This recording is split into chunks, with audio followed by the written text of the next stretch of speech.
Our verse for today is Psalm 16 verse 1. Preserve me, O God, for in you I take refuge. Psalm 16 is a cry for preservation, for trust and assurance in God. It opens in verse 1 with a prayer for protection, seeking God's deliverance from crisis, or expressing the hope for God's ongoing protection in the future. There are two key threats that the psalm addresses. The first is the threat of idolatry.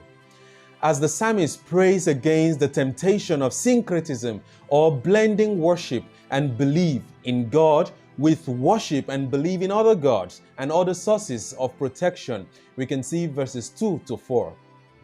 The second is the threat of death, that is, from the pit of Sheol, see verse 10. These were the perilous circumstances David found himself in his relationship with God and in his life, particularly when he fled from King Saul. So, while his friends served two masters, the psalmist prayed against these threats, rejecting false gods in order to serve the one true God. The psalmist beseeches God for protection. El, the most prevalent name for God in Hebrew, as used here, denotes God as the strong and mighty one. And the Hebrew verb shamar means to protect, maintain, watch over, tend, or guard flocks. Hence, God, the mighty one, possesses the natural tendency to protect, assist, and guard his flock and those who seek him in times of need. Thus, the psalmist exclaims, "For in you I take refuge." Only God can provide refuge, as stated in Isaiah chapter 57 verse 13. Whoever seeks refuge in me, it says, will inherit the land. Psalm 118 verse 8 says, "It is better to take refuge in the Lord than to trust in men." And Psalm 143 verse 9 says, "Deliver me, O Lord, from my enemies.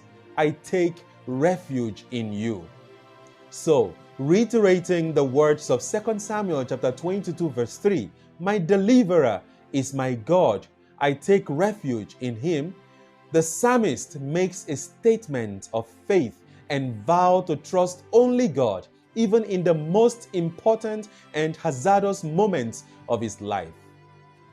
Many Christians are questioning their relationship with God, the value of prayers, and expressing despair about their circumstances around the world, particularly in Nigeria, where priests are kidnapped and Christians are persecuted and killed on a regular basis.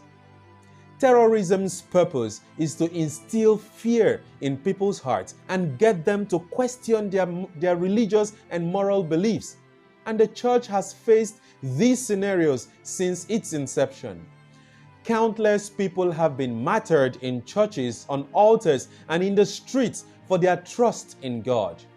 God, on the other hand, does not abandon his children.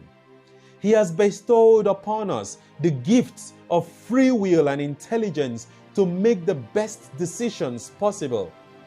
Taking refuge in God is living in God's life, which is founded on the freedom to choose good over evil. It is consequently in our hands to improve our circumstances by utilizing the gifts conferred upon us. Let us never give in to the horror of evil. Instead, let us pray that God would preserve us as we seek refuge in him, that he would protect us from all forms of evil and assist us to help ourselves to live resolute lives and improve our circumstances. Let us pray. Protect us, O Lord, as we seek refuge in you. Deliver all our kidnapped brothers and sisters languishing in captivity. Heal those hurt or have lost loved ones in the recent mass shootings in our churches, and grant everlasting rest to the martyrs. May your kingdom come on earth as it is in heaven.